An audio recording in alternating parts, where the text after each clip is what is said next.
We all have them, right? Those special pieces of jewelry that we absolutely love. But if we're being honest, there's always that little voice in the back of your head, that little bit of anxiety that you might accidentally damage them.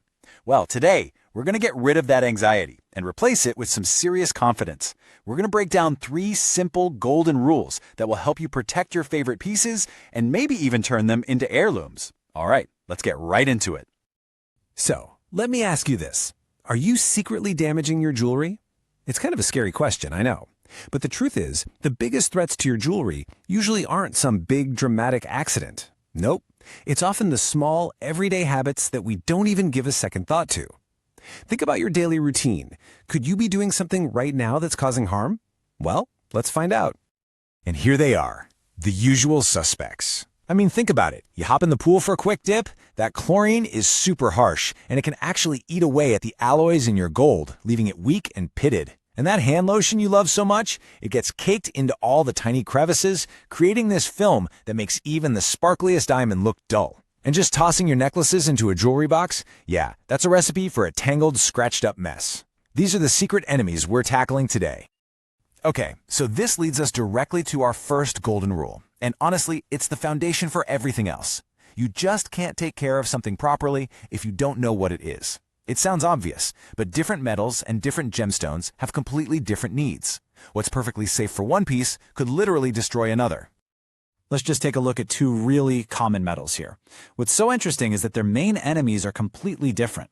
For gold, you're mostly fighting physical things, the dirt and oils from your skin that build up and make it look kind of grimy. But for sterling silver, its biggest problem is invisible. It's a chemical reaction with the actual air around it that causes tarnish. So right away, you see we've got 2 different problems that are going to need 2 very different solutions. And this difference becomes even more important, absolutely critical, when we start talking about gemstones. On one side, you have the tough guys, like diamonds and sapphires. They can handle a pretty vigorous cleaning. But on the other side, you've got these soft, more vulnerable stones. Pearls are organic. Chemicals are like poison to them. Opals actually have water inside them, so if you use a harsh cleaner, they can dry out and literally crack. And emeralds, well, they're hard, but they often have tiny, natural fractures inside, and a rough cleaning can make those fractures way worse.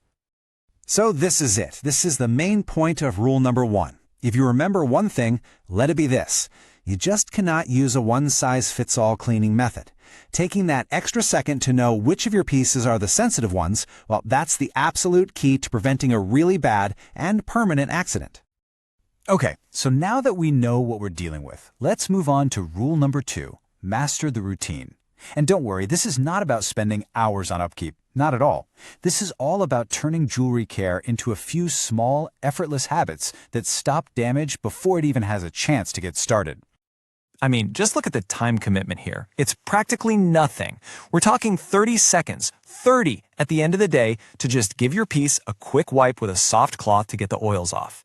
And then maybe 5 or 10 minutes once a week for a quick checkup. The payoff for this tiny bit of effort is massive in keeping your jewelry looking like new. So what does that 5-minute checkup actually look like? It's super simple. A quick rinse for your durable pieces, a gentle buff to bring back the shine, maybe give your everyday favorites a day off to rest. But pay very close attention to number 3. Check the closures. Seriously, taking 2 seconds to make sure a clasp is still tight and secure is the single best way to prevent that horrible sinking feeling of looking down and realizing your favorite bracelet is just gone. Here is a pro tip that's so easy to remember, and it makes such a huge difference. Just repeat this mantra, last on, first off. It means your jewelry is the very last thing you put on in the morning, after the hairspray, after the perfume, after the lotion. And it's the very first thing you take off at night before you get changed. Simple, right? It saves your pieces from chemical buildup and from getting snagged on your clothes. It just works. And that brings us to our 3rd and final golden rule, clean smart. Now, this is all about knowing the right way to do a deeper clean at home, using methods that are safe, effective, and will bring that sparkle back without causing any harm. For most of your really durable jewelry, solid gold with diamonds, sapphires, that kind of thing, this is your foolproof, safe bet method. It's just a little bath in some warm water with a couple drops of mild dish soap. The soak loosens up all the grime, and then a super soft toothbrush lets you get into all those little nooks and crannies, especially under the stone. That's where all the gunk loves to hide and make things look dull. Okay, so that's great for gold and diamonds, but what about that annoying, stubborn tarnish on your silver? We already figured out that tarnish is a chemical reaction, right? So soap and water just aren't going to cut it. This problem needs a totally different plan of attack. So you've really got two main options here. Your safest bet, and the only option for pieces with stones, is a specially treated polishing cloth. It's not about scrubbing. The cloth itself has compounds that chemically remove the tarnish without scratching. Now, for really heavy tarnish on a plain silver piece, you can try a baking soda paste, but you have to be so careful. It's abrasive, so it can leave tiny scratches. Always, always try the cloth first. Now you've probably seen those at-home ultrasonic cleaners and wondered how they actually work. The science is pretty cool. They use high-frequency sound waves to create millions of microscopic bubbles in the water.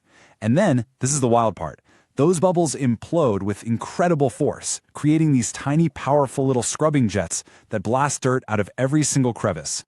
But, and this is a really, really big but, you have to use these things with extreme caution. That same powerful vibration that blasts away dirt can be a complete catastrophe for the wrong stone.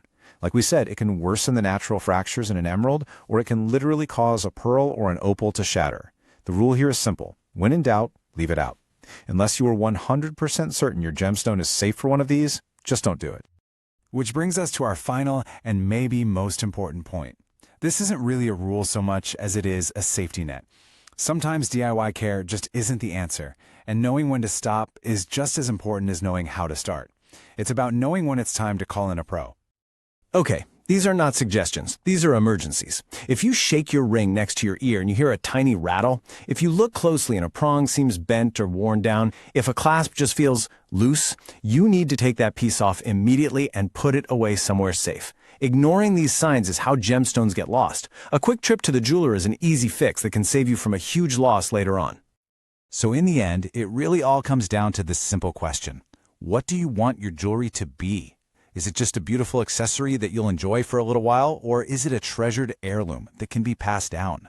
The thing that decides that, it's not how much it costs. It's the small, consistent things you do to take care of it. The choices you make today are what decide its future.